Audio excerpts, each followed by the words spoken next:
Hello, everybody. This is Coney with the Panda Cup here at PAX West 2022 with your Panda Cup Almost Pro 10K Open. It's a lot of things, but our grand champion is standing right next to me. It's Moist Aaron. How you feel, brother? I feel like an almost pro.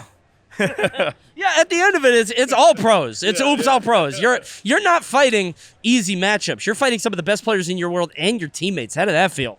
Yeah, felt good. We came into this expecting Moist top 3, and we delivered. And honestly, I came in expecting to win, and that delivered too. So I got to be honest, man. So I talked about this on the pre-show a little bit more. Light, obviously the favorite top seed. I think Cola was up there as well. You've kind of always been the wild card, the underdog in a lot of ways. I know there have been some rumblings about your seeding at some events, and you've outperformed them. Do you find that sort of being underestimated, does that give you some kind of fire, or is it just whatever? I feel like I'm always looking to prove myself because I know how good I am. A few people know how good I am. I want everybody to know. So, being seated, it's just a number at the bracket. It makes me upset, not being able to have an easier ride because I deserve it. But, yeah, no, it doesn't add any, I need to, outplace that now, I mean, at the end of the day, you got to beat everybody at the tournament to win anyway. So, So when you came into this one, was this something? I mean, you said that you expected to win. Was this something that you were thinking of the entire way? Like, I'm absolutely gonna tear through this thing, or was it something that kind of struck you as you were playing throughout the day and said, "Hey, this is something I could really win"? Well, it was a matter of seeing the invited players. Originally, it was Riddles instead of Light, and even that I'm pretty confident against. I think I'm positive on Riddles, great player, but all pretty doable matchups for Diddy. Fox was definitely the hardest, so I came in knowing that my character could do it. Didn't go Rob or any other character, and yeah, it worked out. So that was one of the things I wanted to ask you as well. So there are a few moments where, you're playing Diddy all the way through the bracket, but we know that you can play a bunch of characters at a top level. Obviously, Rob is one of them. You could play Steve a little bit, not bad. You know what I mean? You don't want to, but, push comes to shove. You might have to pull it out. Were there any other moments where you were sort of sitting there? Because I know that happened to Wadi at one point.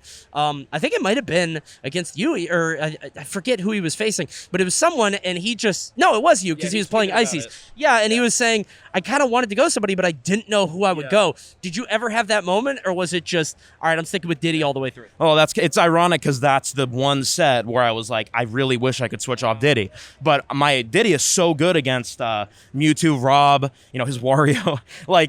It was a matter of if I counterpicked the Ices, he would counterpick my Rob. And even though I'm confident I could beat him in a Rob Ditto, I don't know, I didn't want to risk it. I wanted the easier, win. So that was really hard. But other than that, no, I knew Diddy could do it.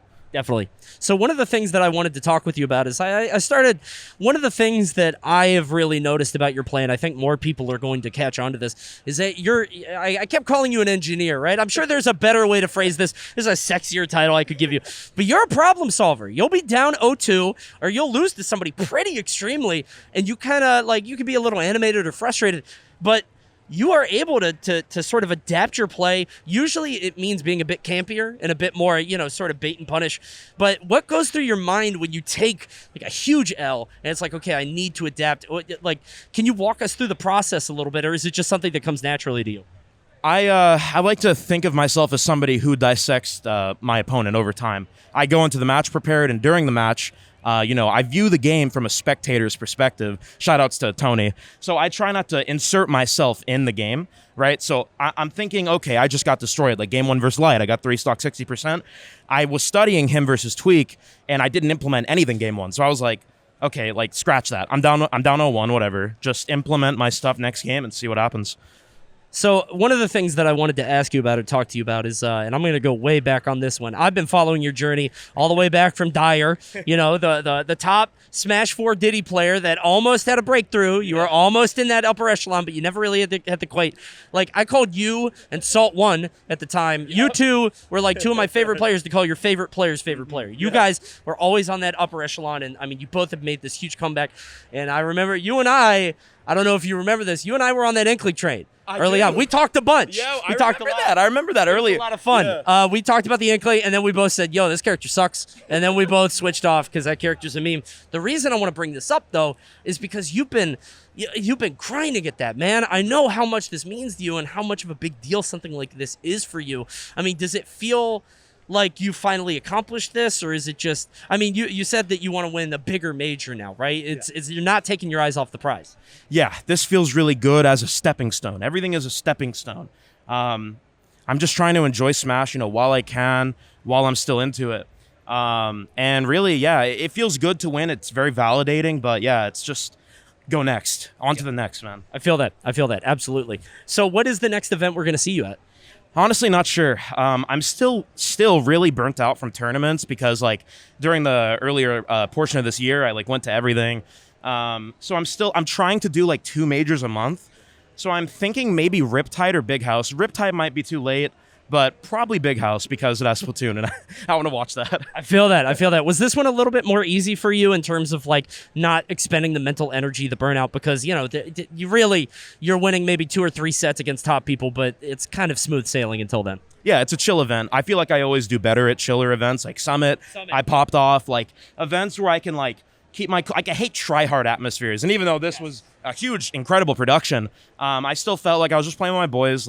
I literally told myself during my sets I'm at a local. I just kept repeating that I'm at a local. It's no big deal, right? So, yeah, that's a really good point too, because you and Cola. I mean, you're not in the same state, but it's kind of close, and you guys are able to play each other all the time. So one of the last questions I want to ask you is: you've now officially qualified for the Panda Cup finale, and I know that we talked before, and you said it wasn't a big deal because you'll be able to qualify. You're confident in your play. Totally feel that. Yeah.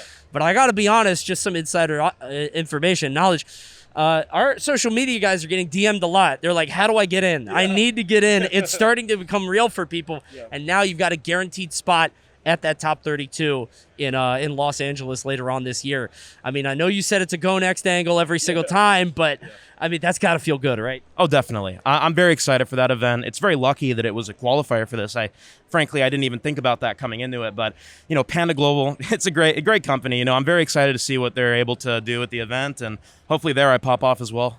Absolutely. Would love to see it, guy. Aaron, I'm so proud of you, man. I got to show a little bit of bias. I've been following this guy forever. One of my favorite players in the game, one of the smartest players in the game. A win well-deserved here at the Almost Pro 10K Open. Guys, keep it locked here for more Panda Cup action.